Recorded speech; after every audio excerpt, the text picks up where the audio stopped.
Hello everyone, welcome to 99 notes. आज हम कर रहे हैं 23 जुलाई के करंट अफेयर्स। आपको यहाँ आने के लिए क्या करना है, daily current affairs 99 note search करना है और आप यहाँ आ जाएंगे। आज ज़्यादातर जो न्यूज़ हैं वो इकोनॉमिक सर्वे से रिलेटेड हैं और जिसका कि आपको एक डिटेल में एनालिसिस कर लेना चाहिए, इसलिए क्योंकि इकोनॉमिक सर्वे साल में एक बार आता है और इसमें से माफ़ कीजिएगा थोड़े से हाथ गंदे हैं, प्रिंटर पे कुछ काम हो गया था, तो आपको इसका एनालिसिस करना होगा क्योंकि साल में एक बार आएगा और क्योंकि ये सरकार का डॉक्यूमेंट है, पब्लिकेशन डिवीज़न की तरफ से आता है और डिपार्टमेंट ऑफ इकोनॉमिक अफेयर्स की तरफ से आता है और सरकार की काफ़ी जो अंडरस्टैंडिंग है वो यहाँ पर रिफ्लेक्ट होती है, इकोनॉमिक अंडरस्टैंडिंग, इकोनॉमी की जो अंडरस्टैंडिंग है। ठीक है, खैर इकोनॉमी लाइकली, और ये काफ़ी ज़्यादा डेटा के बेसिस पे आता है, इसलिए यहाँ से जो आने वाला डेटा है उसको आप कोट कर सकते हैं। अगर कोई पूछे भाई जीडीपी कितना ग्रो करने वाली है, आप मान सकते हैं हाँ economy is likely to grow by 7% this year, क्योंकि इन्होंने काफ़ी ज़्यादा इकोनॉमिक सर्वे है नाम है ना, तो उन्होंने काफ़ी ज़्यादा सर्वे करा होगा इस चीज़ के लिए। तो Indian economy is set to grow by 6.5% to 7% this year, focusing on addressing inequality and unemployment. ऐसा ये कहा है कि हमें इतना पे करेंगे और हमारे जो फिलहाल जो फोकस है इकोनॉमी का वो इनइक्वालिटी और अनएम्प्लॉयमेंट पे है। कैसे कि सरकार की स्कीम्स इस तरीके से हैं, है ना। तो कौन निकालता है ये आप ध्यान रखेंगे, चीफ इकोनॉमिक एडवाइज़र निकालते हैं। ठीक है, इस बार वी अनंथा नागेश्वरन है, emphasise the need for addressing. ठीक है, आप खाली ये नाम याद रखें, वी अनंथा नागेश्वरम जिन्होंने ये निकाला है, जो कि हमारे चीफ इकोनॉमिक एडवाइज़र हैं। ठीक है, बस यही है। ठीक है, बाकी दूसरी चीज़ें मतलब हाईलाइट करी हैं, ये इंट्रोडक्टरी पार्ट है। अभी बहुत सारी न्यूज़ आनी है जिसमें हमें ये देखना है कि क्या है। खैर हाँ, एक चीज़ आप याद रखेंगे कि इंडिया तकरीबन फ़िलहाल इंडियाज़ जर्नी टू रेज, हमारा जो पर कैपिटा जीडीपी है वो $2,500 के आसपास है, जो कि हमारा एम है, हम $10,000 तक ले जाना चाह रहे हैं बाय 2047। अब $2,500 पर कैपिटा का मतलब क्या हो गया, हर प्रति व्यक्ति जो आए हैं हमारे देश में फ़िलहाल $2,500 है। $2,500 मतलब ये जब हम 80 से मल्टीप्लाई कर देंगे या 85 जो भी डॉलर का रेट चल रहा है, तो हमें मिलेगा कि हम 2 लाख रुपये ऑन एन एवरेज हर व्यक्ति कमा रहा है देश में। अब आप बोलेंगे बहुत सारे लोग हैं जो हर साल 2 लाख रुपए एक्चुअली नहीं कमा रहे हैं, यानी कि एक फैमिली की इनकम फिर 5 लोगों की अगर family on an average 10 lakh रुपए साल का ऐसा नहीं कमाया जा रहा है। बट आप याद रखेंगे ये एवरेज की बात हो रही है, यहाँ पे अंबानी भी आ जाते हैं तो अच्छा खासा एवरेज हो जाता है। ठीक है, और हमारा एम है कि इसको हम $10,000 बाय 2047 तक ले जाना चाह रहे हैं। ठीक है, हम डॉलरों में इसलिए बात कर रहे हैं क्योंकि हम इन्फ्लेशन की को एडजस्ट करके ये सारी चीज़ें करना चाह रहे हैं। ठीक है, अब ये सब हम करेंगे कैसे, ये कह रहे हैं कि भाई स्ट्रक्चरल रिफॉर्म्स की ज़रूरत है, जैसे कि जीएसटी, इंसॉल्वेंसी, बैंकरप्सी कोड, ये इफेक्टिव रहे हैं। ठीक है, ये अभी तक की बात है कि अभी तक इफेक्टिव रहे हैं, but next gen bottom up reforms are needed for inclusive growth. GST लाए हम, तो उससे क्या हुआ, tax on tax cascading effect कम हो गया, यानी कि पहले सेल टैक्स होता था, अभी क्या है कि इनपुट क्रेडिट मिलता है। जो भी हम जीएसटी में सामान लेते हैं, अगर उसको मैन्युफैक्चरिंग में लगाकर आगे किसी और पे भी जीएसटी लगा रहे हैं, तो फिर हम पीछे का जो टैक्स है वो इनपुट क्रेडिट से बेनिफिट अचीव कर लेते हैं। इंसॉल्वेंसी, बैंकरप्सी कोड की कोई भी फर्म जो बर्बाद होने की कगार पर आ गई है, इससे पहले कि उसमें से कुछ भी ना बचे, तो इंसॉल्वेंसी, बैंकरप्सी कोड से कुछ रिकवर हो जाए, है ना। कुछ हमारे पास ये रिफॉर्म्स आए हैं जिससे कि हम काफ़ी बेहतर हुए हैं और आगे भी और करने की ज़रूरत है, बस। ठीक है, और ज़्यादा कुछ था नहीं। तो India has shifted to women led development, female labour force participation rate is rising. सबसे पहले आप समझेंगे कि लेबर फोर्स पार्टिसिपेशन रेट क्या होती है। जितने भी लोग विलिंग हैं काम करने के लिए, उनमें से कितने प्रपोर्शन है जो कि जिन्हें कि वाकई में एम्प्लॉयमेंट मिली, तो इसको हम कहते हैं लेबर फोर्स पार्टिसिपेशन रेट। ठीक है, मतलब कई जगहों पर ऐसा होता है कि जो विमेन होती हैं जो कि काम करने के लिए तैयार होती हैं, लेकिन उनको नहीं मिल रही होती है, और कुछ ऐसा होता है कि विमेन काम करने के लिए मार्केट में आती ही नहीं है। जो आती नहीं है उनको हम काउंट ही नहीं करते हैं इसमें। तो कभी कभी ये जो फिगर होती है वो काफ़ी डिसीविंग हो सकती है, लेकिन यहाँ पे जो फिगर आ रही है बड़ी ही इंटरेस्टिंग आ रही है। क्या कि रूरल इलाके में जो लेबर फोर्स पार्टिसिपेशन रेट है वो 41% के आसपास आ गया है। ठीक है, जबकि अर्बन इलाके में वो 25% के आसपास ही है।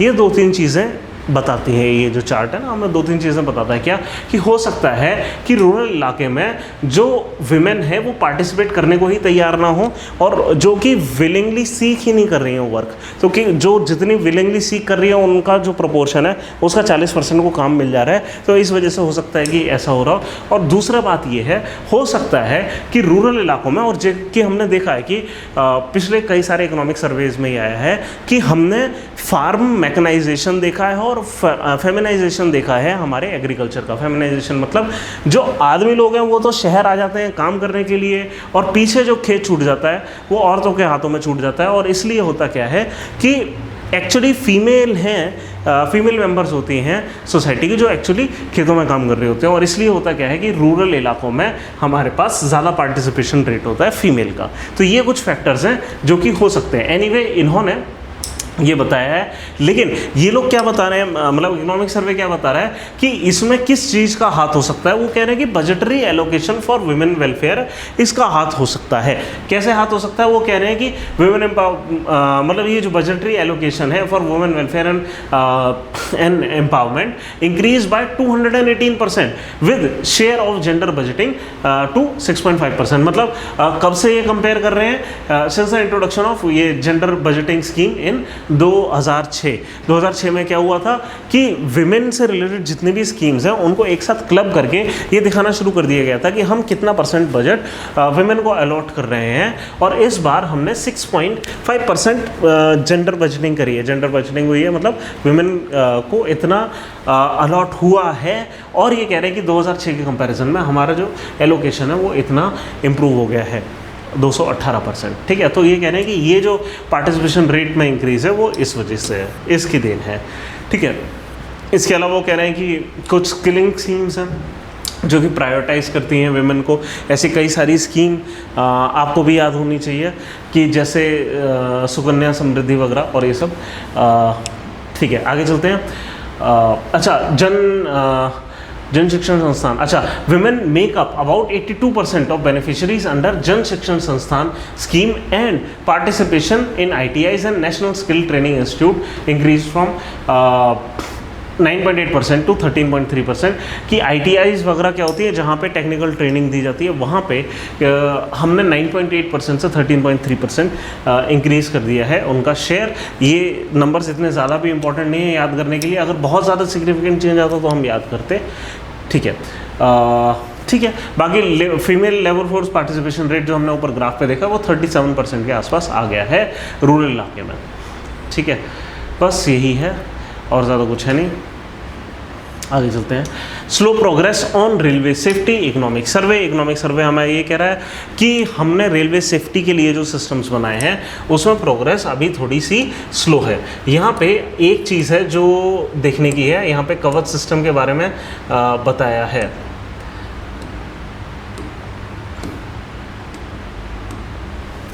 ठीक है, यहाँ पे कवच सिस्टम के बारे में बताया है कि कवच सिस्टम खाली 2.14% ऑफ द नेटवर्क है जो कि कवर कर रहा है। अब ये कवच सिस्टम है क्या, ये एक ऑटोमेशन का सिस्टम है। देखिए क्या होता है कि अक्सर रेल हादसे इसलिए होते हैं क्योंकि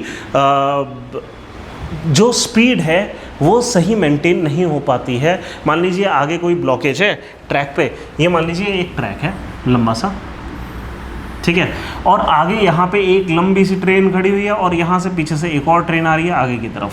अब अगर कोहरा है या कोई भी चीज़ है जिसकी वजह से या बहुत ही दूर है ये ट्रेन और हमें नहीं समझ आ रहा है, इस ड्राइवर को नहीं समझ आ रहा है, या मान लीजिए पीछे से कर्व है इसको नहीं दिखाई दे रही है, डायरेक्ट लाइन ऑफ साइट पर नहीं है ये ट्रेन, है ना। तो जो कवच सिस्टम है उसे ऑलरेडी लेकिन पता होगा, पूरे इंडिया में एक सिस्टम लगा दिया जाए, मान लीजिए कवच सिस्टम, जहाँ पे GPS ट्रैकिंग वगैरह की मदद से ये बता दिया जाए इस सिस्टम को कि आगे इसी लाइन पे एक ट्रेन खड़ी है, इस ट्रेन की जो स्पीड है वो रेगुलेट होनी चाहिए, तो ड्राइवर को इनपुट देने की ज़रूरत नहीं है, स्पीड अपने आप ही कम होना शुरू हो जाएगी।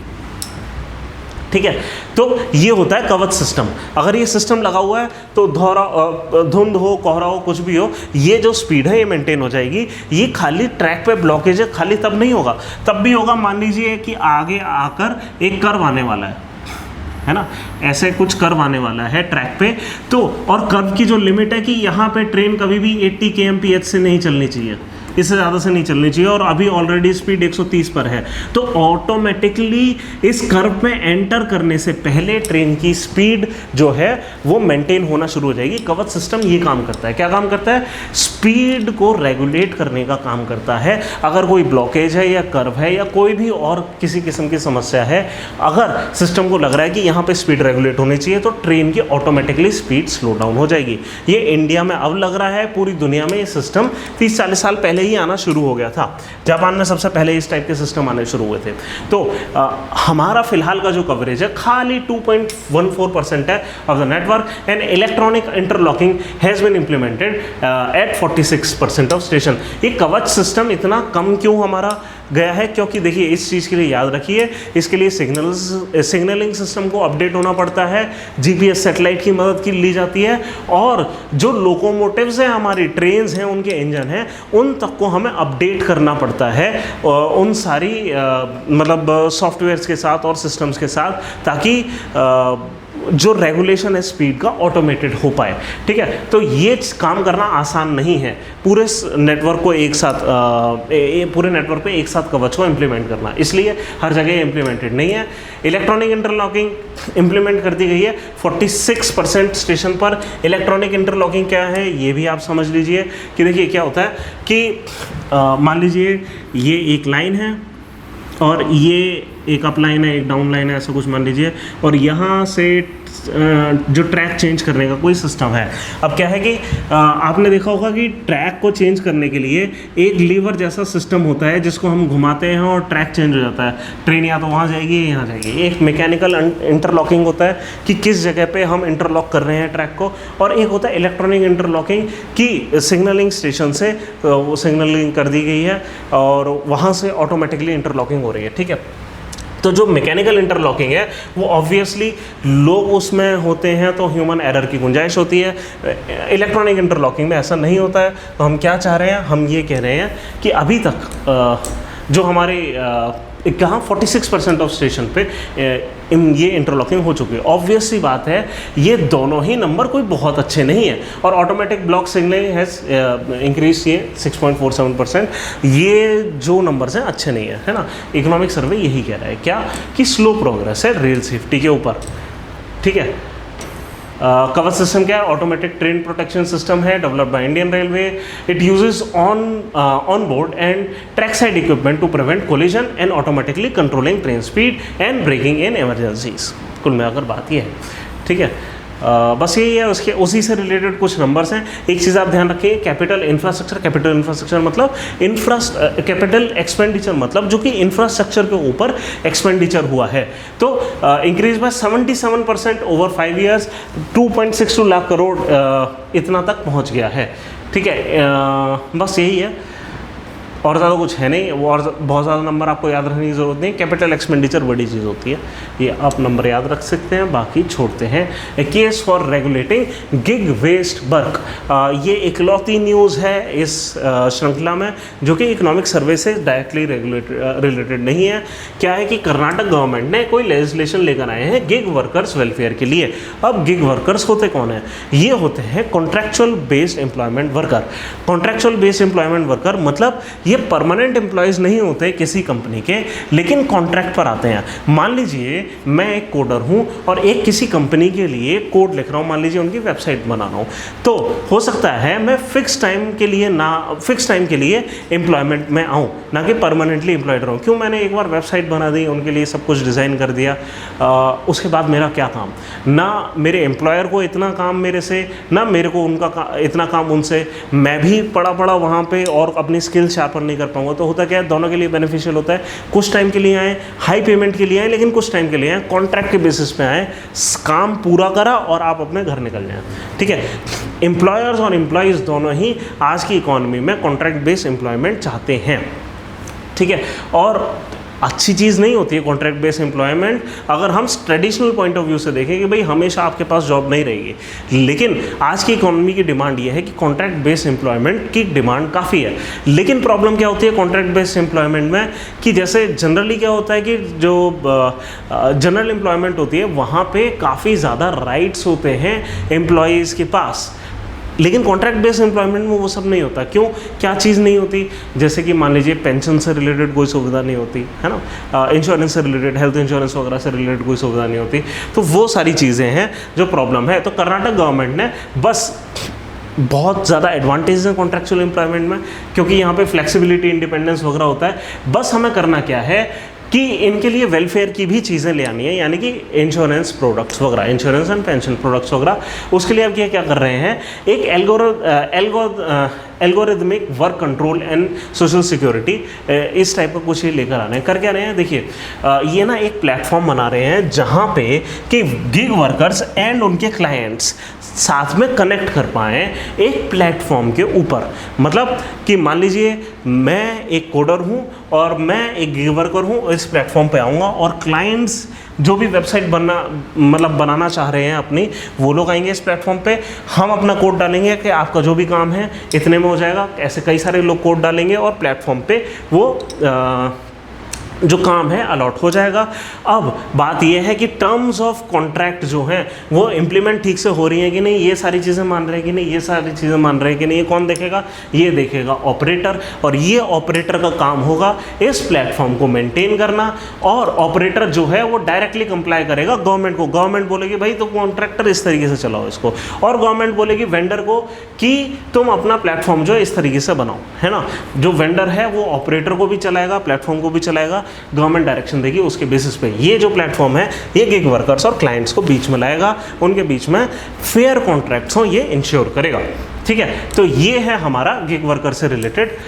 ये अभी बहुत ज़्यादा क्लैरिटी नहीं है इस बिल से रिलेटेड, लेकिन हमें कुछ चीज़ें दिख रही हैं। क्या कि कर्नाटक का bill makes aggregators disclose algorithmic parameters used for work allocation, denial of work, personal data usage aiming to reduce algorithmic control. ठीक है, फिर आगे कि draft bill introduces provision of fair contract, income security, right to refuse work without penalties and enhance worker protection. किस तरीके से ये सारी सिक्योरिटी मिल रही है वर्कर्स को, ये अभी क्लियर नहीं है, जब बिल आएगा तब देखेंगे। फिर the bill maintains social security, acknowledging full time nature of gig workers, providing support for old age health issues और दूसरी कंटिजेंसीज। बस यही सब बातें हैं, बस यही है। जब कुछ गिग वर्कर पे एक बार सवाल आ चुका है, explain the role of gig economy in presence of empowerment of women in India. ठीक है, तो ये एक सवाल आ चुका है और ये सोसाइटी में आया था GS1 के अंदर। ठीक है, वो उस सेंस में आया था कि गिग इकोनॉमी इस तरीके से देखिए ना कि हमारी काम वाली बाई भी अगर घर पे आती है वो कॉन्ट्रैक्चुअल एम्प्लॉयमेंट टाइप की होती है ना। तो आप वहाँ से लेकर IT सेक्टर में जो वुमेन की एम्प्लॉयमेंट है कॉन्ट्रैक्ट बेस्ड, उन सबको यहाँ पे कवर कर सकते थे। ठीक है, तो ये काफ़ी वाइड नेचर का सवाल था। चलो इकोनॉमिक सर्वे पे हम वापस आ जाते हैं। Realistic challenges and strategic solution for India's growth trajectory. ठीक है, हमने ये देख लिया कि हमारी जो ग्रोथ है वो 7% की कुछ होने वाली है। अच्छा, लेकिन यहाँ पे ये क्या कह रहे हैं, robust pathway to India's economic growth. अब आपको ये चीज़ दिख रही है कि नहीं, मैं श्योर नहीं हूँ, देख लेते हैं। चलो, हो सकता है ये दिख रहा हो, थोड़ा सा फट रही है इमेज। तो India's real GDP grow by 8.2% in FY24, exceeding 8% mark in 3 out of 4 quarters in FY24। कि इंडिया की जो GDP है 8.4% से, रियल GDP 8.4% से ग्रो करी है। रियल GDP क्या होती है और नॉमिनल GDP क्या होती है? नॉमिनल मतलब नाम के लिए, रुपए के टर्म्स में कि कितनी GDP ग्रो कर गई। बट पॉइंट ये है GDP ग्रो इस तरह भी कर सकती है कि हमने रियली प्रोडक्शन ना बढ़ाया हो और खाली प्रोडक्शन की वैल्यू बढ़ गई हो, खाली इन्फ्लेशन आ गई हो। अगर इन्फ्लेशन एडजस्ट कर दी जाए तो क्या आता है, रियल GDP। तो इन्फ्लेशन एडजस्टेड GDP हमारी 8.2% बढ़ी है और 4 में से 3 क्वार्टर में 8% के ऊपर रही थी। फिर gross fix capital formation increase by 9% in real terms in 2023-24। पिछले साल शायद 7% के आसपास था। ग्रॉस फिक्स कैपिटल फॉर्मेशन क्या होता है कि कितना, देखिए कैपिटल जो भी बिजनेसेस लगाते हैं वो 2 चीज़ों में लगा सकते हैं। एक तो रॉ मटेरियल खरीदने में लगा सकते हैं और प्लांट और मशीनरी इस्टेब्लिश करने में लगा सकते हैं। जो रॉ मटेरियल है वो तो लगा, एक्सटिंग्विश हो गया, तो प्लांट एंड मशीनरी में इन्वेस्टमेंट है वो आगे अगले साल की प्रोडक्शन कैपेसिटी भी बढ़ा देगी। तो बहुत अच्छा माना जाता है अगर किसी ने मतलब इंडिया में ग्रॉस कैपिटल फॉर्मेशन हुआ है। ये इसको भी डिनोट करता है कि हमारे जो बिजनेसेस हैं वो कितने ज़्यादा कॉन्फिडेंट हैं हमारी इकॉनमी में कि आगे कितनी चलेगी, तभी तो वो अपने बिजनेस में इन्वेस्ट कर रहे हैं। तो 9% का ग्रॉस फिक्स कैपिटल फॉर्मेशन है, ठीक है। ये 9% इंक्रीज हुआ है, पिछले साल 7% इंक्रीज हुआ था, ऐसा कुछ था। तो रिटेल इन्फ्लेशन डिक्लाइन टू 5.4%, और आपको पता होगा कि हम इंडिया में 2% से लेकर 6% के बीच में रखना चाहते हैं इसको, ताकि लोगों की जेब में ज़्यादा मतलब डेंट ना पड़े। तो 5.4% है, इट वाज गुड, और अब और कम हो रहा है धीरे धीरे। Real GDP in FY24 recorded to be 20% higher than its level in FY20। हम FY20 इसलिए कह रहे हैं क्योंकि वो प्री कोविड लेवल था, और उसके बाद हमारी जो जीडीपी थी एक्चुअली एक बार कॉन्ट्रैक्ट हो चुकी है, उसके बाद लगातार बढ़ी है। हम कोविड के लेवल से नीचे आए, फिर ऊपर आए, और फिर और ऊपर आए, और अब जो है हम कोविड वाले लेवल से 20% ऊपर हैं, ठीक है। तो ये चीज़ आप दिमाग में रख सकते हैं। आगे चलते हैं। तो सर्वेज डायग्नोसिस क्या है कि अभी आगे क्या हो रहा है कि survey highlights that environment for FDI is not highly favourable. Foreign direct investment, बाहर से जो इन्वेस्टमेंट आ रहा है, डायरेक्टली जो इन्वेस्टमेंट के लिए पैसा लग रहा है वो इतना नहीं आ रहा है, और high interest rates in developed countries have increase the cost of funding. और ऐसा क्यों है? बाहर की कंपनियां अब इंडिया में फंड क्यों नहीं कर रही? पहले तो ऐसा हो रहा था भाई जोमेटो, बायजूस वगैरह जो भी है काफ़ी फंडिंग मिल रही थी इंडिया की कंपनीज़ को। अब ये नहीं हो रहा है, फंडिंग एनवायरनमेंट अच्छा नहीं है। ऐसा क्यों है? क्योंकि ये जो फंडिंग आ रही थी जनरली बैंक्स की तरफ से आ रही थी, फॉरेन बैंक्स की तरफ से आ रही थी, और फॉरेन बैंक्स के पास पैसा इसलिए आ रहा था क्योंकि वहाँ पे इंटरेस्ट रेट लो थे।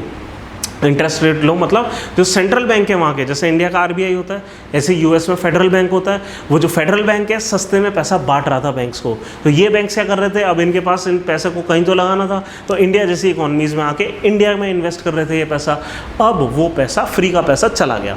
तो अब क्या है, इस वजह से क्योंकि कॉस्ट ऑफ फंडिंग इंक्रीज हो गई है, उनको हाथ में अब उतना पैसा नहीं बच रहा है, तो इंडिया में वो पैसा कम आ रहा है। तो इसलिए वो कह रहा है कि हाई इंटरेस्ट रेट, वहाँ पे हाई इंटरेस्ट रेट है डेवलप्ड कंट्रीज में, have increase the cost of funding and the opportunity cost of investing in developing countries like India. Additionally India faces competition from industrial policies in developed countries that offer substantial subsidies to increase domestic investment. की उन countries में भी कुछ subsidies दी गई हैं कि वहीं के बिजनेस में लोग इन्वेस्ट करें। बस यही है। एक चाइना चैलेंज है कि ये कह रहे हैं कि India pointed out India's continued dependency on China for imports particularly in renewable energy. हम काफ़ी कुछ रॉ मटेरियल इंपोर्ट करते हैं, खासकर क्या इंपोर्ट कर रहे हैं हम, सोलर पैनल्स फॉर एग्जांपल।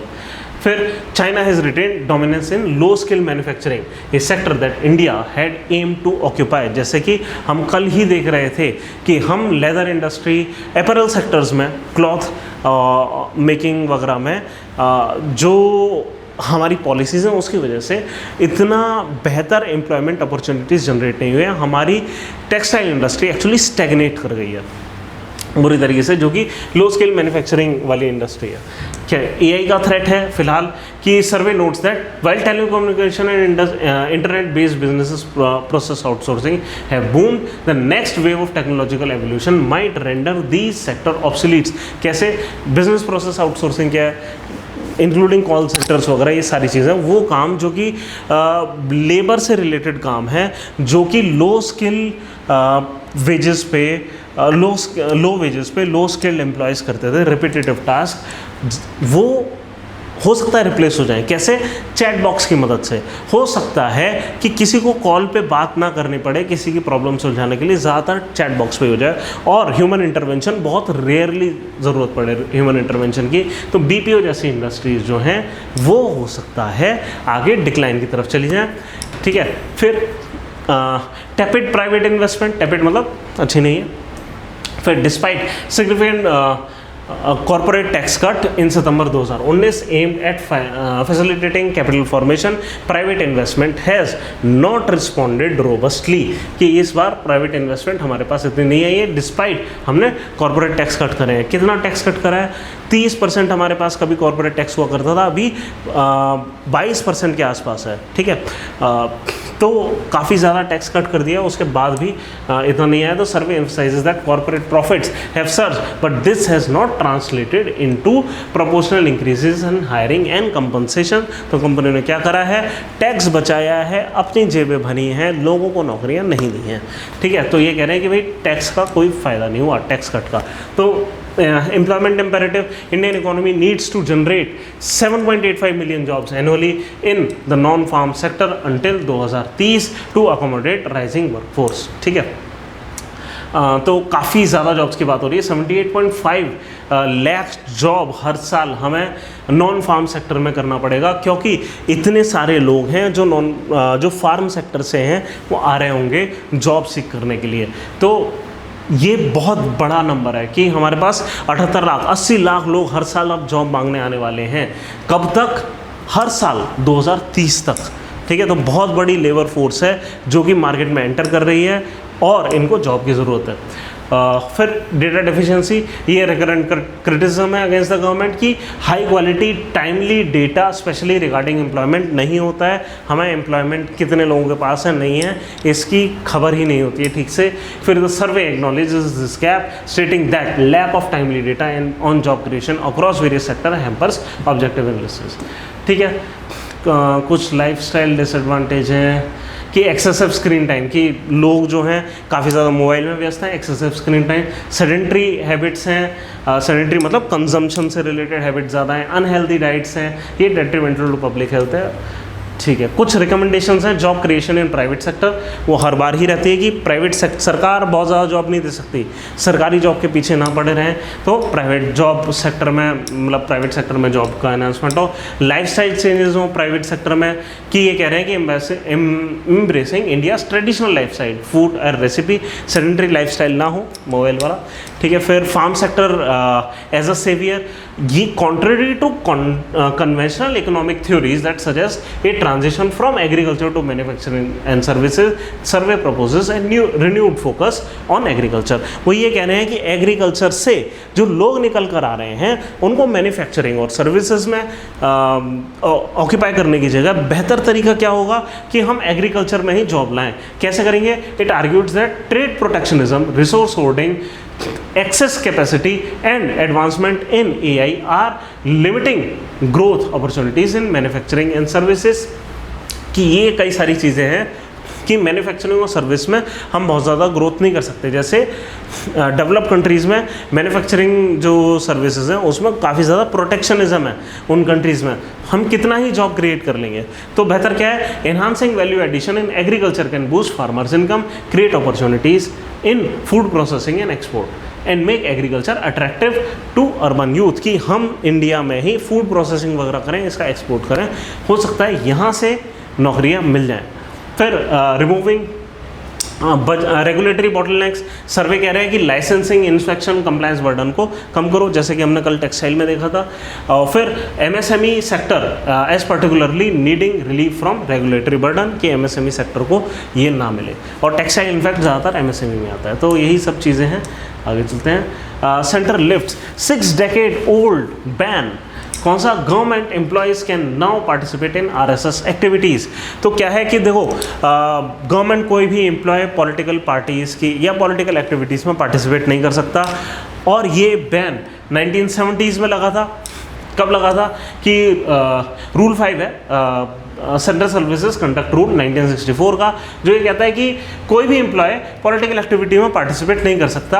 और 1970 में एक सर्कुलर आया था, reinforce this position instructing that action will be taken against any government servant found वॉलेटिंग these instruction, और ड्यूरिंग द इमरजेंसी किस जो मेंबर्स हैं सरकार के, उनका बैन हो गया था कि वो जमात इस्लामी और आरएसएस जैसी संस्थाओं में पार्टिसिपेट ना करें।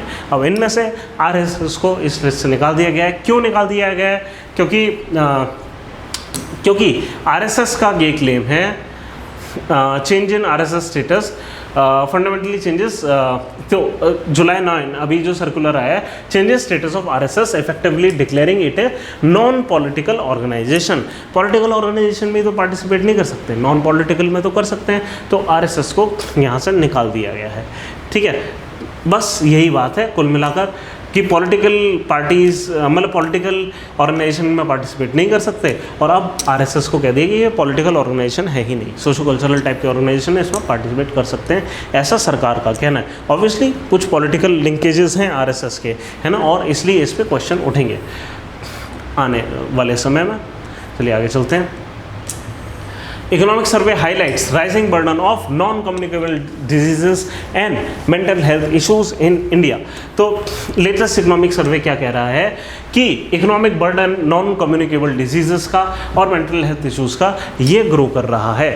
मतलब इंडिया का जो अभी तक हेल्थ सेक्टर में फोकस था वो कम्युनिकेबल डिजीजेस में था, जैसे टाइफाइड, मलेरिया वगैरह वगैरह, जो कि गंदे पानी से, गंदी हवा से, इस तरीके से जो डिजीज़ेस फैलते हैं, और इसी पे ही हम ज़्यादातर अपना जो खर्चा है करते थे।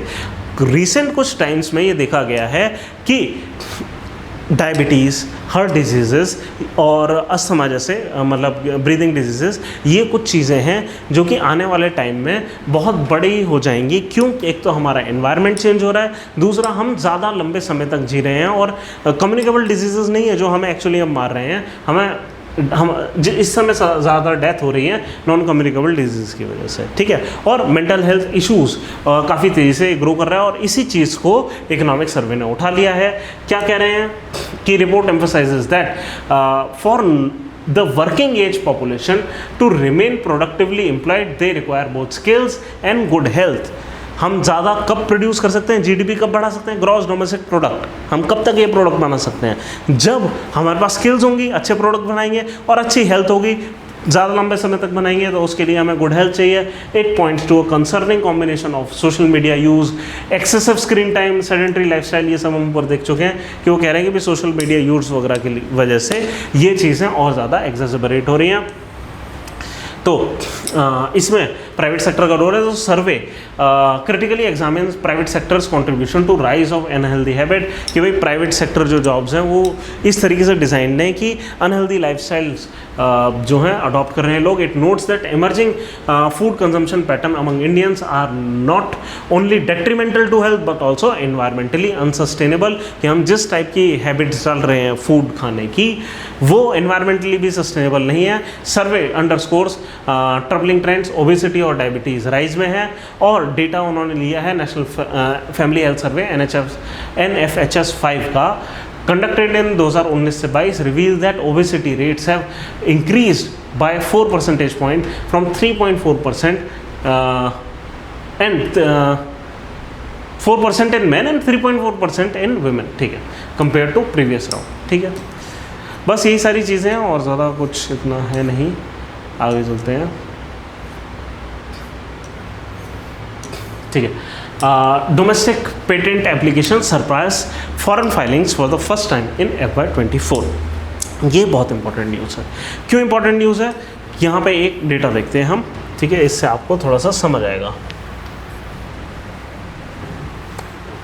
देखिए, अब पहले ये समझिए कि इंडिया में जब पेटेंट की एप्लीकेशन डाली जाती है, फॉरेन कंट्रीज़ के लोग भी इंडिया में पेटेंट की एप्लीकेशन डाल सकते हैं कि इंडिया में इस चीज़ का आप पेटेंट दे दें, और इंडियंस भी डाल सकते हैं, ठीक है। ये कहाँ पे डेटा लिया जा रहा है? Controller general of patents, design and trademark, ठीक है। तो ये हमारे जो कंट्रोलर जनरल होते हैं, जनरली इंटेलेक्चुअल प्रॉपर्टी राइट से रिलेटेड जो भी चीज़ें आती हैं इनके पास आती हैं, कि कोई भी पेटेंट अगर फाइल करना चाह रहा है तो इनके पास आएगी एप्लीकेशन। इंडिया में जनरली ऐसा हुआ है कि ना सिर्फ पेटेंट फाइनली किसी को दे दिया जाता है, वो फॉरेन लोग होते हैं, एप्लीकेशन देने वाले लोग भी इंडिया में कम होते हैं, ठीक है। पहली बार ऐसा हुआ है कि जो फॉरेन एप्लीकेंट्स है 50% से कम रह गए हैं। इस बार इंडियंस ने ज़्यादा अप्लाई करा है। इसका मतलब ये नहीं है कि ये पेटेंट्स पास हो जाएंगे। जो वाकई में जो पेटेंट्स अवार्ड करे जाते हैं वो हद से ज़्यादा करे जाते हैं फॉरेन्स को। 83% जैसे यहाँ पर हो गया 83%, 80%, 78%, 72%। तो इस साल बेशक 50% से ज़्यादा एप्लीकेशन आई, लेकिन फिर भी 72% पेटेंट्स जो थे वो फॉरेन कंपनीज़ को, फॉरेन नेशनल्स को ही मिले। क्यों?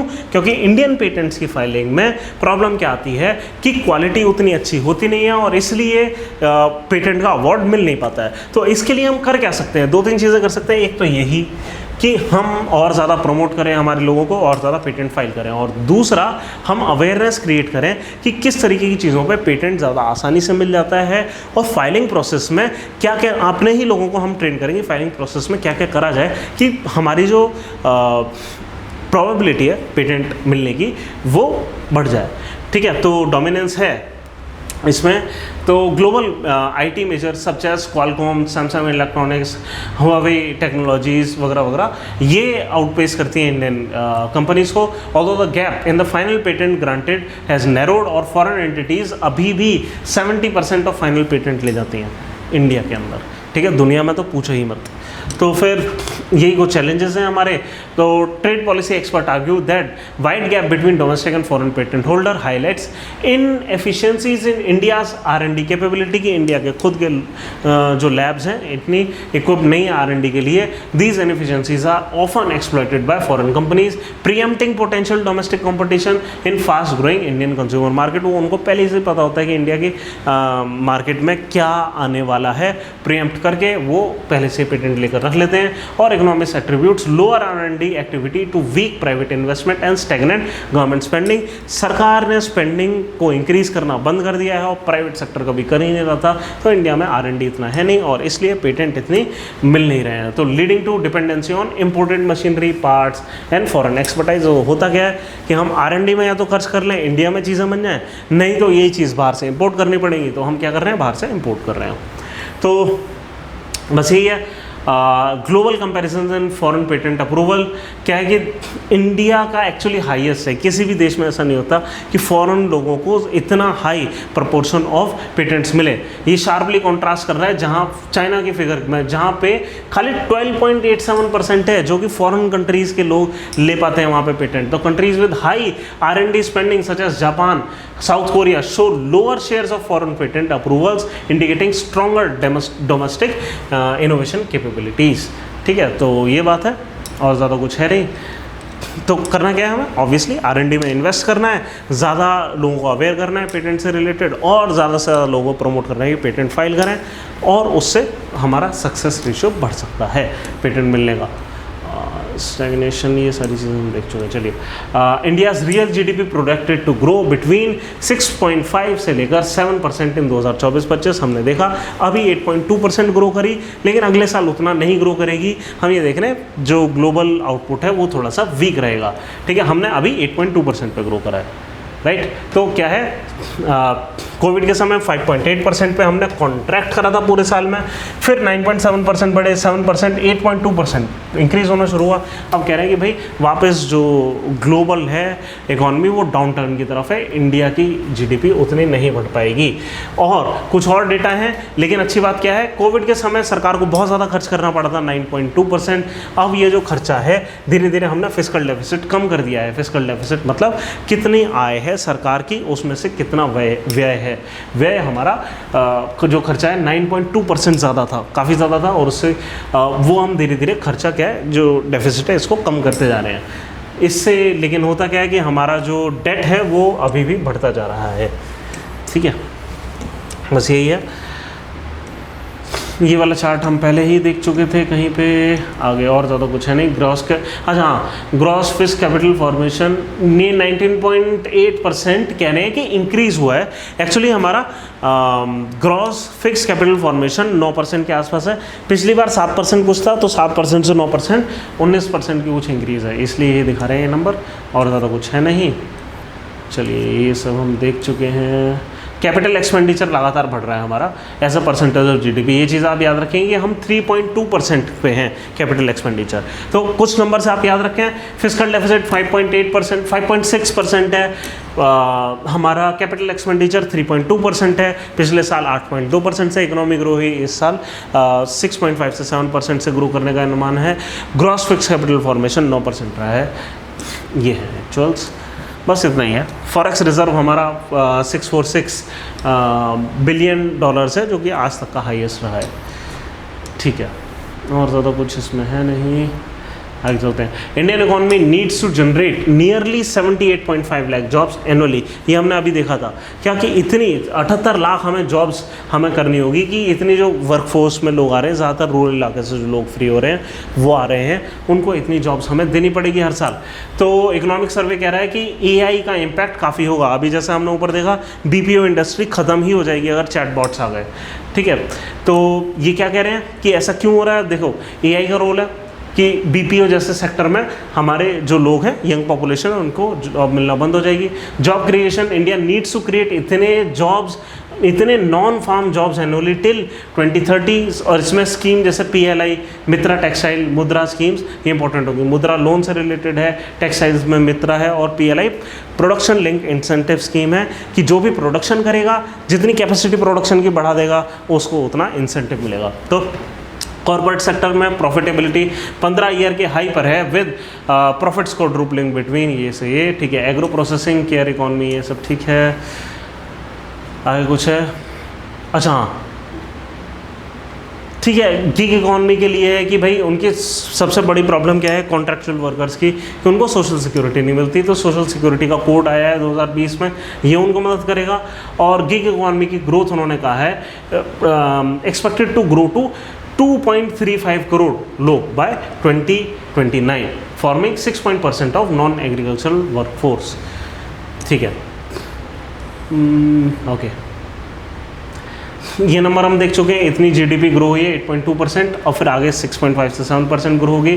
सेक्टरल कंट्रीब्यूशन याद रखिए, एग्रीकल्चर 17.7% कंट्रीब्यूट करता है हमारी GDP में, इंडस्ट्री 27.6, और हमेशा की तरह सर्विसेज सबसे आगे हैं। जनरली 60% ग्रो कंट्रीब्यूट करते थे वो, लेकिन अब सर्विसेज क्या है, कोविड के बाद उतना ग्रो नहीं हुई है, तो अभी फिलहाल 54.7% कंट्रीब्यूशन है उनका। Both manufacturing and construction grow by 9.9%, inflation 5.4% है, कम हुई है 6.7% से, अब इस साल और ज़्यादा कम हो जाएगी। और फिस्कल डेफिसिट अभी हमने देखा 5.6% आ गया, और कैपिटल एक्सपेंडिचर इंक्रीज्ड बाय 28.8%, ठीक है। और ज़्यादा कुछ है नहीं, ये सारे इंडिकेटर्स हम देख चुके हैं। तो आगे चलते हैं। Indian agriculture sector is a success story, economic survey कह रहा है क्या कि इकोनॉमिक सर्वे एम्फसाइज कर रहा है transitioning India's agriculture from basic food security to nutritional security. देखो फूड सिक्योरिटी क्या, ग्रीन रेवोल्यूशन आया, कैलोरी सिक्योरिटी मिल गई, मतलब लोगों के पास भरपेट खाना भी नहीं था आज़ादी के बाद। अब इस पॉइंट ऑफ टाइम पे हमारे पास कैलोरी सिक्योरिटी है, एनर्जी सिक्योरिटी है कि हर किसी को भरपेट खाना मिल रहा है। लेकिन बॉडी में खाली एनर्जी हो उतना काफ़ी नहीं है, हम माल न्यूट्रिशन का शिकार भी हो सकते हैं अगर हमारे पास क्रिटिकल न्यूट्रिएंट्स नहीं आ रहे हैं। कौन से न्यूट्रिएंट्स? जैसे कि प्रोटीन हमें कम मिल रहा है ना, फाइबर की इनटेक कम है, और विटामिन्स की इनटेक कम है। तो ये इनटेक की तरफ हम कैसे जाएं, क्या करें? हमें करना होगा, ये स्वामीनाथन MS स्वामीनाथन ने ऐसा बोला था, जिनका मतलब पिछले साल निधन हो गया, क्या कि हमें एग्रीकल्चर को फूड सिक्योरिटी के साथ, न्यूट्रिशन सिक्योरिटी के साथ, मतलब यानी कि एग्रीकल्चर और हेल्थ को साथ में लेकर चलना पड़ेगा। कैसे? हम कई सारी चीज़ें कर सकते हैं, जैसे कि फूड फोर्टिफिकेशन, हम इस टाइप के सीड्स ही उगाएं जहाँ पे हम कुछ क्रिटिकल विटामिन्स इंश्योर करें कि उनकी यील्ड ज़्यादा हो, ठीक है। तो ये चीज़ है कि अब हम फूड सिक्योरिटी से न्यूट्रिशनल सिक्योरिटी की तरफ जाने। जैसे नमक है, उसमें हम आयोडीन पहले से डाल कर रखते हैं, है ना, ताकि लोगों को वाटर वगैरह ना हो, राइट। इसी तरीके से हम राइस, व्हीट वगैरह वगैरह जितने भी ग्रेन्स हैं हम, और जितनी भी सब्जियां हैं उसमें भी फोर्टिफिकेशन वगैरह कर सकते हैं। बेसिक आइडिया ये है, ठीक है। तो इट प्रेजेंट्स 5 पॉलिसी रिकमेंडेशन। देख लेते हैं 5 पॉलिसी रिकमेंडेशन क्या है। ये 5 पॉलिसी रिकमेंडेशन है कि क्या करें। Share of non institutional credit, नहीं ये 5 ये नहीं है, हाँ ये है 5, क्योंकि ये कुछ फैक्ट्स हैं क्या कि अभी तक हमारे एग्रीकल्चर ने क्या अचीव करा है। 1950 में जो साहूकार थे वो 90% लोन देते थे, यानी कि नॉन इंस्टीट्यूशनल क्रेडिट आता था। इंस्टीट्यूशनल क्रेडिट मतलब बैंक, नॉन इंस्टीट्यूशनल क्रेडिट मतलब प्राइवेट लेंडर्स, तो वहाँ से इतना आता था। अब वो खाली 23.40% देते हैं, लेकिन फिर भी बहुत बड़ा है। इतने सारे लोगों का बैंक की तरफ एक्सेस नहीं है, लोग आम लोगों से क्रेडिट ले रहे हैं, ठीक नहीं है। तो fixed MSP at 1.5% the all India weighted average of cost production assuming remunerative prices to farmer. अब ये क्या होता है, रिम्यूनरेटिव प्राइसेस टू फार्मर, मतलब 1.5% ऑफ रिम्यूनरेटिव प्राइसेस का मतलब क्या है, ये farm labour plus A2 cost कह रहे हैं। A2 कॉस्ट क्या होता है, A2 कॉस्ट जो भी कॉस्ट ऑफ प्रोडक्शन है प्लस जो फार्मर है अपनी लेबर भी तो दे रहा है, खुद वो लगा हुआ है बेचारा, ठीक है, तो उसकी लेबर का भी कॉस्ट एक जुड़ना चाहिए, तो उसकी लेबर का कॉस्ट, फार्म लेबर का कॉस्ट हो गया FL प्लस A2 कॉस्ट, सारा प्रोडक्शन कॉस्ट, ऐसा A2 एक टर्म है मान लीजिए, ठीक है। इन दोनों को आप ऐड करेंगे, ये जो भी कॉस्ट आएगा उसका 1.5 गुना मिनिमम MSP फार्मर को इंश्योर हो, ये सरकार इंश्योर कर रही है, ठीक है। फिर need to encourage production patterns and practices consistent with agroclimatic character, ये सरकार करने की कोशिश कर रही है। फिर need to scale up investment in technology infrastructure और states to be incentivise to improve market infrastructure. अब ये देख लेते हैं कि क्या कह रहे हैं, 5 पॉलिसी रिकमेंडेशन क्या दी गई है, और ये जो चीज़ें हम मेंस के आंसर में अक्सर लिख पाते हैं। सबसे पहला, regulate future markets, avoid banning futures और ऑप्शंस ड्यूरिंग प्राइस स्पाइक्स। कि फ्यूचर एंड ऑप्शन होता क्या है कि मान लीजिए मेरी राइस की फसल आ रही है, ठीक है, और मैं 2 महीने बाद 3 महीने बाद का कॉन्ट्रैक्ट पहले से करके बैठ जाऊं, अगर उस समय मान लीजिए राइस की कीमत नीचे भी जाती है ऊपर भी जाती है, जैसे भी जाती है, मेरे को एक फिक्स्ड कीमत मिल गई, इससे होगा क्या, दोनों पार्टीज़ जो खरीदने वाले हैं और जो बेचने वाले हैं, दोनों ही पार्टीज़ सिक्योर हो जाएंगी कि हाँ इतना पैसा तो आ रहा है। या मैं अगर ख़रीदार हूँ, मैं अगर बिजनेसमैन हूँ, मेरे को पता लग जाएगा अरे इतने प्राइस में मेरे को मिल जाएगा सामान। तो क्या है, चाहे प्राइस स्पाइक हो या कुछ भी हो, फ्यूचर और ऑप्शन का ट्रेड बैन नहीं होना चाहिए, ठीक है। तो ये कह रहे हैं कि भाई फ्यूचर मार्केट को स्ट्रेंथन करो।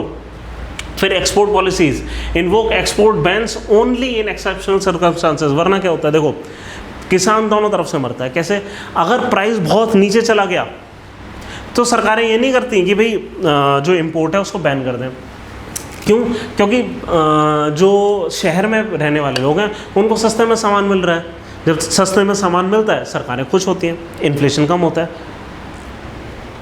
दूसरा, जब ऐसा होता है कि प्राइसेस बहुत हाई हो जाते हैं तो सरकारें क्या करती हैं, एकदम से इंपोर्ट तेज़ी से करवाना शुरू कर देती हैं। तो उससे क्या होता है कि जो प्राइसेस हैं वो गिर जाते हैं। अब दोनों ही केस में जो किसान है वो मरता है। कैसे कि अगर प्राइस बहुत लो चले गए उसको उसकी कीमत नहीं मिलेगी, और जब कमाने की बारी आती है, जब प्राइसेस हाई चले गए तो सरकारें इंपोर्ट कर करके आर्टिफिशियली प्राइस को लो लाने की कोशिश करती हैं, ठीक है। तो कहने का मतलब क्या है, कमाई के दिनों में किसान कमाता नहीं है और नुकसान के दिनों में लेकिन नुकसान झेलता ज़रूर है। तो ये हमारी पॉलिसी है। तो हम कह रहे हैं कि भाई एक्सपोर्ट बैन कभी मत करो, चाहे कुछ हो जाए, चाहे प्राइस कितना भी बढ़ जाए, कमाई के दिनों में किसान को कमाने दो, ऐसा ये कह रहे हैं, ठीक है। तो allow farmers to benefit from higher international prices, ensure domestic consumer can substitute non essential agriculture commodities if needed, ऐसा कह रहे हैं। तो inflation targeting framework, re-examine the current framework to possibly exclude food prices from inflation targeting। कि जो inflation की हम target करने की कोशिश करते हैं कि इंटरेस्ट रेट राइज करते हैं या फॉल कराते हैं, ये जो सारी चीज़ें हैं इसमें फूड प्राइसेस को एक्सक्लूड कर दें। क्यों? प्रॉब्लम क्या है, देखो फूड प्राइसेस का अक्सर ये एक्सटर्नल फैक्टर्स या क्लाइमेटिक फैक्टर पे डिपेंडेड होती है। अगर हमने ये कर दिया भाई फूड प्राइसेस जो हैं बहुत हाई जा रहे हैं, इस वजह से जो इंटरेस्ट रेट है वो लो नहीं होना चाहिए। इंटरेस्ट रेट लो होने से आरबीआई जब इंटरेस्ट लो करती है तो इससे बिजनेसेस को फ़ायदा होता है, वो आसानी से पैसा ले पाते हैं, कंज्यूमर को फ़ायदा होता है, वो आसानी से चीज़ें खरीद पाते हैं, इकोनॉमी का जो व्हील है वो घूम निकलता है। लेकिन प्रॉब्लम ये होती है अगर इन्फ्लेशन हाई है तो इंटरेस्ट रेट लो नहीं कर सकते, और इन्फ्लेशन अक्सर इस फैक्टर की वजह से हाई होती है कि फूड प्राइसेस हाई होते हैं और उस पर हमारा कंट्रोल नहीं है। तो ये कह रहे हैं भाई जिस चीज़ पे कंट्रोल नहीं है उसको कंट्रोल मत करो। फूड प्राइस अगर हाई चले जाते हैं इससे इसका कोई लेना देना नहीं होना चाहिए हमारे इन्फ्लेशन टारगेटिंग का और इंटरेस्ट रेट रिडक्शन वगैरह का। तो हम क्या करें, बेटर तरीका क्या होगा कि हम खाली कोर इन्फ्लेशन देखें। कोर इन्फ्लेशन क्या होता है, याद रखना हमेशा, कोर इन्फ्लेशन पूरी, लेकिन उसमें से फूड प्राइसेस और फ्यूल के प्राइसेस हटा देते हैं जिस पे हमारा कंट्रोल नहीं होता। जिस पे हमारा कंट्रोल होता है कोर इन्फ्लेशन उसको बोलो, है ना। और कोर इन्फ्लेशन को ये कह रहे हैं कि हम उसको टारगेट करें। तो higher food prices are often supply induce not demand induce, reduce or mitigate hardship from higher food prices for low income consumer through direct benefit transfer। कि अगर मान लीजिए हमने एक्सपोर्ट पूरा अलाउ कर दिया तो भाई फिर भी ऐसा हो सकता है ना कि जो पुअर लोग हैं वो नहीं अफोर्ड कर पाए, तो बेटर तरीका ये है कि जब भी ऐसा हो भाई डायरेक्ट बेनिफिट ट्रांसफ़र कर दो। जनधन आधार मोबाइल है, जैम की ट्रिनिटी है, सीधे अकाउंट में पैसा भेजो, ठीक है। लेकिन मार्केट को डिस्टर्ब मत करो, अगर कमाई के दिन है किसानों को कमाने दो, ठीक है। तो increase net irrigated area, India में नेट इरीगेटेड एरिया 50% से कम है, 30-40% ही है बस, ठीक है। Sorry, the current irrigation efficiency ठीक है 30-40% है, लेकिन नेट इरीगेटेड एरिया भी इतना ही कुछ है। तो और ज़्यादा इरीगेटेड एरिया होगा तो हमारी और ज़्यादा यील्ड होगी, ठीक है।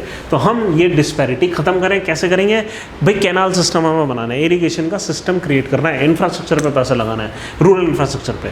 फिर क्लाइमेट कंसिस्टेंट फार्मिंग, कि क्लाइमेट के हिसाब से हम फार्मिंग करें, है ना। Promote crop neutral incentive structure, कि इस टाइप के इंसेंटिव स्ट्रक्चर हों कि क्रॉप पे ना डिपेंडेंट हो, ओवरऑल स्ट्रक्चर हो, है ना। ऐसा ना हो कि भाई एमएसपी का अगर स्ट्रक्चर है, एमएफपी का ये जो स्ट्रक्चर है ये सिर्फ मान लीजिए राइस पे लागू हो रहा हो या वीट पे लागू हो रहा हो, है ना। या फेयर रेम्यूनरेटिव प्राइसिंग जो है वो खाली शुगर केन पे लागू हो रही हो। हमें ऐसे स्ट्रक्चर बनाने हैं जो हर वैरायटी के क्रॉप पे लागू हो रहे हो, ताकि ऐसा ना हो कि पल्सेस डिसएडवांटेज महसूस करें, ठीक है, या कोर्स ग्रेन एरियाज डिसएडवांटेज महसूस करें, सबको एक जैसा बराबर से मिला। और हम इस जो एग्रीकल्चर है उसको इसमें बांटे में, क्योंकि हॉर्टिकल्चर और ये है और ये वो है। भाई हज़ारों किस्म की चीज़ें जो किसान जो हैं वो उगा सकते हैं। ऐसा हमें स्ट्रक्चर चाहिए जो कि सरकार के प्रमोशन की वजह से लोग ना उगाएं, ऑटोमेटिकली उगाएं, है ना। तो बस यही चीज़ है और ज़्यादा कुछ है नहीं। आगे चलते हैं। Health structure vital for resilient economy, और वो ये कह रहे हैं कि हमें फोकस कहाँ करना है कि प्रधानमंत्री जन आरोग्य योजना, जन औषधि केंद्र और आयुष्मान भारत मिशन, ठीक है। तो क्या है देख लो, जन आरोग्य योजना हमारी जो है आयुष्मान भारत की ही जन आरोग्य योजना है कि provides health insurance cover 5 lakh per year for under privilege families for secondary and tertiary hospitalisation. Primary नहीं, प्राइमरी मतलब प्राइमरी हेल्थ चेकअप, सेकेंडरी मतलब जब हॉस्पिटलाइजेशन की एक्चुअल ज़रूरत पड़ती है, तो 5 लाख पर ईयर फैमिली का हेल्थ कवर है। ये हम 10 करोड़ फैमिलीज़ को दे रहे हैं, यानी कि 50 करोड़ लोग इसमें देश के कवर हुए, बॉटम मोस्ट वाले, ठीक है। तो ये है, तो इस पॉइंट ऑफ टाइम पे 34.73 आयुष्मान कार्ड जनरेट हो चुके हैं। हमारा टारगेट है 50 करोड़ पॉपुलेशन को कवर कर लेने का, ठीक है। 7.37 करोड़ हॉस्पिटल एडमिशन्स अब तक कवर करे जा चुके हैं, ठीक है, गुड। फिर जन औषधि केंद्र, ये केमिस्ट की दुकान है, आप मान लीजिए कि सस्ते में दवाई जहाँ पर मिल जाए। यहाँ पे मेडिसिन 50 से 90% चीपर मिलती है देन मार्केट्स। माइलस्टोन क्या है कि हम 10,000 जन औषधि केंद्र इनॉग्रेट कर दिया गया है एम्स देवगढ़ में, ठीक है। अवेलेबिलिटी इतनी सारी मेडिसिन होती हैं ये सब। फिर Amrit, affordable medicine and requirement implants for treatment critical illness से रिलेटेड जो बहुत महंगी दवाइयाँ होती हैं, ये उसके लिए है, ठीक है। फिर आयुष्मान भाव कैंपेन की ऑब्जेक्टिव हमारा है यहाँ पे कि सैचुरेट्स selected health care services in every town village, inform citizens about flagship scheme. तो यहाँ पे सिर्फ हमारे कैंपेन है जो कि लोगों तक हम पहुँचाते हैं, हमारे जो भी हमने मतलब सरकार ने करा है उसको लोगों तक पहुँचाने के लिए, ठीक है, एक कैंपेन है। आगे चलते हैं। आयुष्मान भारत डिजिटल मिशन, अब ये है क्या कि कुल मिलाकर हम एक national digital health ecosystem create करना चाह रहे हैं कि कोई भी व्यक्ति अगर किसी भी सरकारी अस्पताल में विजिट कर रहा है तो वो रिकॉर्ड डिजिटलाइज हो जाए, ताकि अगली बार वो जब भी कहीं भी सरकार से रिलेटेड हेल्थ सिस्टम में एंटर हों तो अगले डॉक्टर को पता हो कि पिछले क्या क्या ट्रीटमेंट हो चुके हैं। तो ये सारी चीज़ें, ठीक है, इससे डेटा मैनेजमेंट अच्छा हो जाएगा, डिजीज़ का मैनेजमेंट अच्छा हो जाएगा, हॉस्पिटल का मैनेजमेंट अच्छा हो जाएगा, ये सारी चीज़ें। फिर ई संजीवनी प्रोवाइड्स टेलीमेडिसिन सर्विसेज, इसका काफ़ी अच्छा यूटिलाइजेशन हुआ कोविड के समय में कि घर से ही टेलीफोन के बेसिस पे बात कर ली जाए हॉस्पिटल से। बस यही सारी हैं, ये लिस्ट अच्छी है, यहाँ से आप नोट्स बना सकते हैं अपने। आगे चलते हैं। Share of MSMEs in manufacturing output stands eight 35.4%। देखिए हमेशा से 30 से 35% के बीच में रहा है, अभी 35% से हल्का सा ऊपर गया है। लेकिन एम्प्लॉयमेंट के मामले में आप हमेशा याद रखेंगे एमएसएमई मैन्युफैक्चरिंग सेक्टर का 50% एम्प्लॉयमेंट देती है, यानी कि बचे हुए बेशक ये उतना प्रोड्यूस नहीं कर पा रहे हैं लेकिन एम्प्लॉयमेंट उससे ज़्यादा दे रहे हैं। एमएसएमई काफ़ी ज़्यादा एम्प्लॉयमेंट दे रही है, ठीक है। तो इकोनॉमिक सर्वे ये हाईलाइट कर रहा है कि इनका रोल मैन्युफैक्चरिंग प्रोडक्टिविटी ग्रोथ में और इन सब में आगे है। एक और चीज़ याद रखिए, जो बड़ी कंपनियाँ हैं वो इंडिया के लिए प्रोड्यूस कर रही हैं, एमएसएमई ज़्यादातर एक्सपोर्ट के लिए प्रोड्यूस करती हैं, ठीक है। तो ये इतना कर रही है प्रोड्यूस, ठीक है। यहाँ पे एक्सपोर्ट के ऊपर नहीं आया कुछ, खैर एनीवे। उद्यम रजिस्ट्रेशन पोर्टल क्या है, फॉर्मलाइजेशन ऑफ एमएसएमईज की इतने करोड़ रजिस्ट्रेशन अभी तक हो चुके हैं। जितने भी उद्योग हैं उनको यहाँ पे रजिस्ट्रेशन अगर हो जाती है तो कई सारी चीज़ें आसान हो जाती है, जैसे लोन वगैरह मिलने में आसानी होती है। फिर credit guarantee fund, union budget 2023-24 allocation कितना है, 9,000 करोड़ का हम क्रेडिट गारंटी फंड ट्रस्ट कर रहे हैं। क्रेडिट गारंटी फंड होता क्या है कि बैंक्स घबराएं नहीं एमएसएमई को लोन देने में। अगर गारंटी का मतलब क्या है, अगर ये लोन फेल भी होती हैं तो 9,000 करोड़ तक की लिमिट तक जो सेंट्रल गवर्नमेंट है वो बैंक को रिम्बर्स कर देंगे पैसा, ठीक है। फिर credit facilitation aiming for additional 2 lakh crore in credit with reduce cost, ठीक है। और ये क्रेडिट गारंटी वगैरह के ही थ्रू ऐसा होता है कि बैंक्स में इतना कॉन्फिडेंस आता है कि वो आगे क्रेडिट दे पाएँ, ठीक है। फिर significant increase in guarantees for MSME, ये सब ठीक है। फिर पीएलआई स्कीम पर आते हैं हम।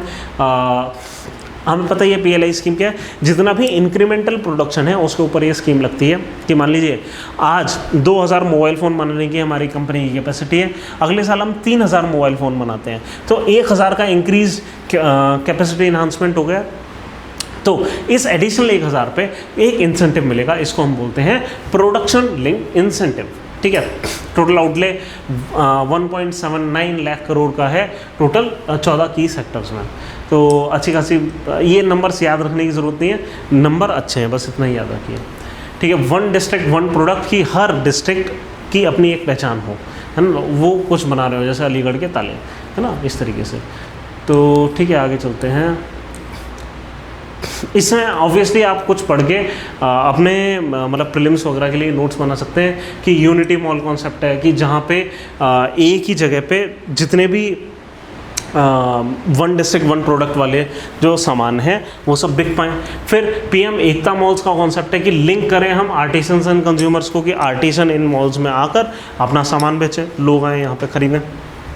ओडीओपी संपर्क वर्कशॉप की 15 सेक्टर में कि foster collaboration between centre and local sellers, कि सेंटर और लोकल सेलर्स के बीच में कोलैबोरेशन हो तो संपर्क वर्कशॉप्स हों, ठीक है। और बस यही चीज़ है और तो कुछ है नहीं। और फिर G20 के इवेंट हुआ था, उसमें कुछ वर्क मतलब लोगों को बैठा दिया, इतना ही था। Despite being one of the fastest growing economies in the world, India's annual per capita carbon emission only about 1/3 of global average, ठीक है। ये एक अच्छा डेटा है जो आप अपने आंसर में यूज़ कर सकते हैं कि हम ऑन एन एवरेज दुनिया का पर कैपिटा एमिशन है उसका 1/3 ही करते हैं, बस यही है। तो हमारी cumulative solar installed capacity 82.64 gigawatt हो गई है। ये आप याद रखेंगे कि हमारा टारगेट था 100 गीगावाट का और अब फिलहाल टारगेट टोटल रिन्यूएबल एनर्जी का 225 गीगावाट है, ठीक है। कार्बन सिंक हमने carbon sink of 1.97 billion tons of CO2 equivalent have already been created between 2005 से लेकर 2019 तक। और हमारा जो टारगेट था जो हमने ग्लासगो में और पेरिस में दिया है 2.5 से लेकर 3 बिलियन गीगा टन्स का है। तो ये इसके हम काफ़ी करीब आ गए नंबर के। फिर emission intensity of India's GDP reduce by 33% इन 2019 और यही हमारा टारगेट था पेरिस एग्रीमेंट में भी। Share of non fossil fuel, अच्छा इमिशन इंटेंसिटी ऑफ GDP है क्या, देखिए GDP हमारी इस तरीके से बढ़ रही है, ठीक है, और हमारा जो एमिशन है मान लीजिए इस तरीके से बढ़ रहा है, ठीक है, या मान लीजिए इस तरीके से बढ़ रहा है, ठीक है, एमिशन हमारा ऐसे बढ़ रहा है और जीडीपी ऐसे बढ़ रही है। अब क्या है कि इस पॉइंट ऑफ टाइम पे जब जीडीपी और ये बराबर थे, ठीक है, और इस पॉइंट ऑफ टाइम पे जीडीपी ज़्यादा बढ़ गई, एमिशन इतना नहीं बढ़ा, तो ये हम बोलेंगे कि जीडीपी के कंपैरिजन में 33% रिडक्शन है।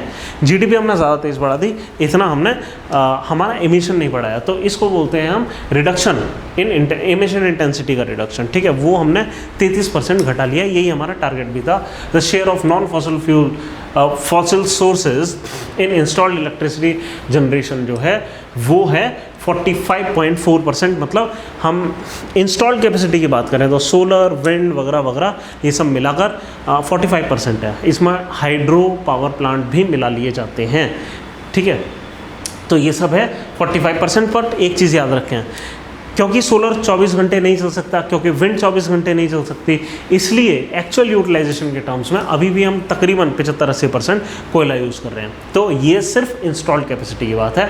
Addition of 30 gigawatt of solar capacity through rooftop solar under PM Surya Ghar Yojana, ये हुआ है। ओवरव्यू आप देख लीजिए कि India's per capita carbon emission, ये सब ठीक है। ये वही चीज़ें जो बार बार बोल रहे हैं, इसको और ज़्यादा करने की ज़रूरत नहीं है। Early achievement of NDC target, NDC मतलब नेशनली डिटरमाइंड कंट्रीब्यूशन टारगेट। ये हमारे टारगेट्स वो हैं जो हमने कहा था कि भाई पेरिस एग्रीमेंट में कि हम ये अचीव करेंगे, है ना, दुनिया को हमने ये प्रॉमिस करा था। तो हमने 40% from non fossil fuel sources हम ये करेंगे, ये हमने अचीव कर दिया, हम कह रहे हैं। अब ये इंस्टॉल्ड कैपेसिटी के बेसिस पे, ना कि एक्चुअल यूटिलाइजेशन के बेसिस पे, जो कि मैंने बताया कि एक्चुअल यूटिलाइजेशन अभी भी हम 70-80% कर रहे हैं कोयले का। फिर एमिशन इंटेंसिटी रिडक्शन हमारा हो गया है 33%, ये ऑलरेडी हो गया है। Current non fossil fuel power जो है वो इतनी % हो गई, अभी हम ऊपर देख चुके हैं। कार्बन सिंक जो है ये देख चुके हैं, और ज़्यादा कुछ इतना इंपॉर्टेंट है नहीं, आगे चलते हैं। अच्छा हाँ, यहाँ पे ना की इनिशिएटिव्स वगैरह देख लेते हैं एक बार कि finance for sustainable development, sovereign green bond सरकार निकालती है। सॉवरेन ग्रीन बॉन्ड मतलब क्यों? देखो बॉन्ड क्या होता है, सरकार लोन लेती है आम लोगों से तो बॉन्ड देती है एक सर्टिफिकेट उसके बदले में, ठीक है। इस सर्टिफिकेट को दिखा के आप हर बार इंटरेस्ट लेते हैं। सॉवरेन ग्रीन बॉन्ड मतलब वो हो गए, ये पैसा सरकार ने सिर्फ उस लिए लोन पे लिया है कि वो ग्रीन इनिशिएटिव, रिन्यूएबल एनर्जी वगैरह में लगाए। ग्रीन बॉन्ड अलग से क्यों लगा रहे हैं? हम नॉर्मल बॉन्ड से ही क्यों पैसा नहीं निकाल रहे? क्योंकि दुनिया में टारगेट्स, एनडीसी टारगेट्स है ना, पेरिस एग्रीमेंट वगैरह हुआ या क्योटो प्रोटोकॉल हुआ, इन सब में टारगेट्स मिले थे कि दुनिया की सरकारें इन्वेस्ट करें रिन्यूएबल एनर्जी में। जो अपने घर पे नहीं इन्वेस्ट कर पाते वो हमारे घर पे इन्वेस्ट करने की कोशिश करते हैं, तो वो क्या करते हैं, इन ग्रीन बॉन्ड के पीछे भागते हैं, है ना। वो दिखा पाते हैं देखो हमने भी इन्वेस्ट कर दिया ग्रीन एनर्जी वगैरह में, है ना। तो ग्रीन बॉन्ड के जो इनिशिएटिव्स हैं इसलिए इम्पोर्टेंट हैं क्योंकि इसमें सरकार को कम इंटरेस्ट देना पड़ता है, क्योंकि इसकी डिमांड हाई होती है नॉर्मल बॉन्ड के कंपैरिजन में। सरकार ने सॉवरेन ग्रीन बॉन्ड निकाले हैं, 16,000 करोड़ के इशू करे, फिर 20,000 करोड़ के इशू करे, ठीक है। ये हो गया। फिर प्रायोरिटी सेक्टर लैंडिंग में हम रिन्यूएबल एनर्जी को भी प्रमोट कर रहे हैं कि जितनी भी लैंडिंग होती है उसका 40% प्रायोरिटी सेक्टर, जैसे एग्रीकल्चर, एमएसएमई वगैरह को देना होता है, उसमें रिन्यूएबल एनर्जी को भी डाल दिया गया है। फिर ये लाइफस्टाइल फॉर एनवायरनमेंट, लाइफ एक मिशन है, क्या है कि mass movement for climate change है। ये तो खाली प्रमोशन का मूवमेंट है, लोगों को प्रमोट कर रहे हैं, ज़्यादा कुछ है नहीं। की इनिशिएटिव्स पे आइए, इंटरनेशनल सोलर अलायंस, हम दुनिया को सोलर की तरफ ले जाना चाह रहे हैं। बट सोलर क्या है, कहीं उगती है, कहीं कंजम्पशन है एनर्जी का, तो बेहतर क्या है कि हम कनेक्ट कर लें पूरी दुनिया को। तो second initiative, one world one sun one grid facilitates unified global solar grid, कि दुनिया को हम इलेक्ट्रिसिटी की तारों से बांध दें, ठीक है। जहाँ पे इलेक्ट्रिसिटी प्रोड्यूस हो रही है, क्योंकि सूरज हमेशा हर जगह थोड़ी शाइन करता है, जहाँ पे इलेक्ट्रिसिटी प्रोड्यूस हो रही है वहाँ से इलेक्ट्रिसिटी तारों से थ्रू दूसरे इलाकों में जाए और दूसरे इलाकों में इलेक्ट्रिसिटी पहुँचे। फिर coalition for disaster resilient, although यहाँ पे बहुत ज़्यादा क्रिटिसिज्म है कि भाई इतनी दूर तक तारों से इलेक्ट्रिसिटी पहुँचाओ, कितना ट्रांसमिशन लॉस होगा, ठीक है। बट ये एक है आइडिया में, क्या पता ये चल जाए कभी। तो coalition for disaster resilient infrastructure enhances infrastructure resilience to disaster. फिर infrastructure for resilient island states की हम सपोर्ट कर रहे हैं, आइलैंड नेशंस को भी बिल्ड कर रहे हैं रेजिलिएंट इंफ्रास्ट्रक्चर, क्योंकि सी लेवल राइज हो रहा है। फिर leadership group for industry transition, की इंडस्ट्री जो है लो कार्बन प्रोडक्ट पे ट्रांजिट कर जाएं, इसके लिए। कुछ प्रिलिम फैक्ट हैं। Teenager survives infection from brain eating amoeba. यहाँ पे केरल में ऐसा हुआ था कि एक व्यक्ति को ये हो गया था। 3-4 किस्म के ये होते हैं। इस डिजीज़ को कहते हैं हम एमोबिक मेनिंजोएन्सेफेलाइटिस, ठीक है। ये डिजीज़ होता है ब्रेन ईटिंग अमीबा जो करता है, और 3 टाइप के अमीबा हैं, एक सिस्ट है, फिर ट्रोफोजाइट है, और ये फ्लैगेलेट है, ठीक है। तो ये कुछ मतलब ब्रेन पे इम्पैक्ट करते हैं। एक बार देख लेते हैं क्या है कि अमीबिक मेनिंजोफेलाइटिस है क्या, एक rare but severe brain infection है कॉज्ड बाय अमीबा। क्या लिखा है, नेगलेरिया फोलेरी, नेगलेरिया फोलेरी। तो ट्रांसमिशन क्या है कि typically acquired from warm fresh water sources such as hot springs वगैरह, ठीक है, एंड और पुअरली मेंटेन्ड स्विमिंग पूल्स वगैरह। सिम्टम्स वही सारी चीज़ें कि severe headache, fever, nausea, vomiting, stiff neck, progressing to altered mental status, seizure and coma.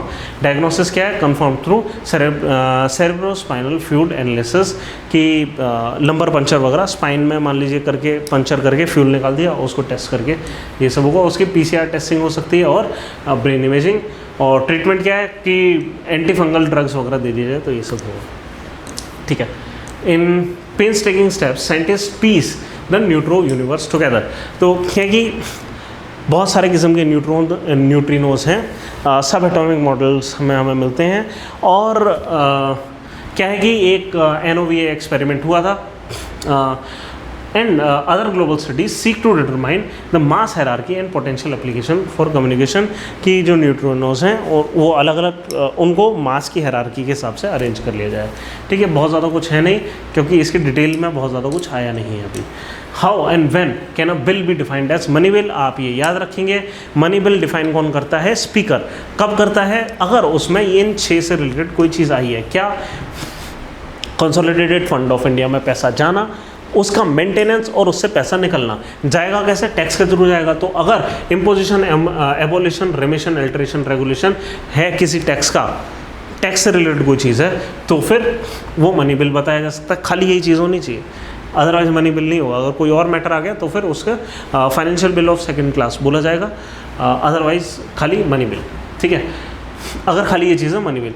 दूसरा, रेगुलेशन बोरोइंग ऑफ मनी, क्योंकि रेगुलेशन बोरोइंग वो सारा पैसा भी कंसोलिडेटेड फंड ऑफ इंडिया में आता है, तो वो कस्टडी ऑफ कंसोलिडेटेड फंड या contingency fund, appropriation of money out of consolidated fund, declaring any expenditure charge upon consolidated fund. जैसे किसी पोस्ट को हमने बनाया और ये कह दिया कि भाई इस बंदे की जो सैलरी है ये हमेशा कंसोलिडेटेड फंड ऑफ इंडिया से हर साल आएगी, तो वो चार्ज अपॉन हो गया, और ये काम मनी बिल से हो सकता है। और रिसीट ऑफ मनी, इस कंसोलिडेटेड फंड ऑफ इंडिया में पैसा कैसे आए, कैसा रहे, वो सारी चीज़ें इस तरीके से होंगी, ठीक है।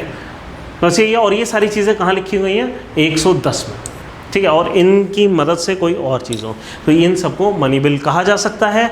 और ये डिक्लेयर कौन करेगा कि भाई मनी बिल है, स्पीकर। और इसका जो डिसीजन है वो है फाइनल, कोई नहीं बोल सकता। जैसे आधार एक्ट को मनी बिल की तरह पास करा गया, और वो मनी बिल हम आज भी मान रहे हैं। सुप्रीम कोर्ट में मामला गया, सुप्रीम कोर्ट कह रहा है स्पीकर ने बोल दिया ना, तो बोल दिया, वो मनी बिल है। लेकिन आधार एक्ट में कुछ और चीज़ें एक्स्ट्रा डाल दी गई थी जो मनी बिल से रिलेटेड नहीं थी। सुप्रीम कोर्ट ने बस ये कह दिया भाई ये मनी बिल था, मनी बिल की तरह जो चीज़ें पास हो गई वो हो गई, जो चीज़ें एडिशनल थी जो मनी बिल से रिलेटेड नहीं थे उन सबको हटा दिया, ठीक है। तो ये एक कंट्रोवर्शियल केस था, आधार केस। आगे चलते हैं। Over 15% of PMAY urban beneficiaries from minority community. तो बस ये बता रहे हैं कि प्रधानमंत्री आवास योजना है अर्बन में ये होता है कि जैसे इन सीटू स्लम डेवलपमेंट हो गया या एक्स सीटू डेवलपमेंट हो गया, पैसा दे दिया गया इंटरेस्ट पे कि आप अपना घर बना लो, तो ये सारे कुछ चीज़ें होती हैं। तो है क्या कि economically weaker sections, low income group और मिडिल इनकम ग्रुप करके आ सकते हैं कि वो कुछ सब्सिडी पा सकते हैं, अपना घर बना लें, या फिर कोई स्लम, उनके स्लम की जगह पे घर बना कर देते हैं। और इन सारी चीज़ों में ज़्यादातर नहीं, 15% से ज़्यादा हैं वो माइनॉरिटी कम्युनिटीज़ हैं। 15% ही क्यों बोला गया, क्योंकि माइनॉरिटी कम्युनिटीज़ 15 से 20% कुछ बनाती हैं अगर सिख वगैरह सारी कम्युनिटीज़ को मिला दिया जाए।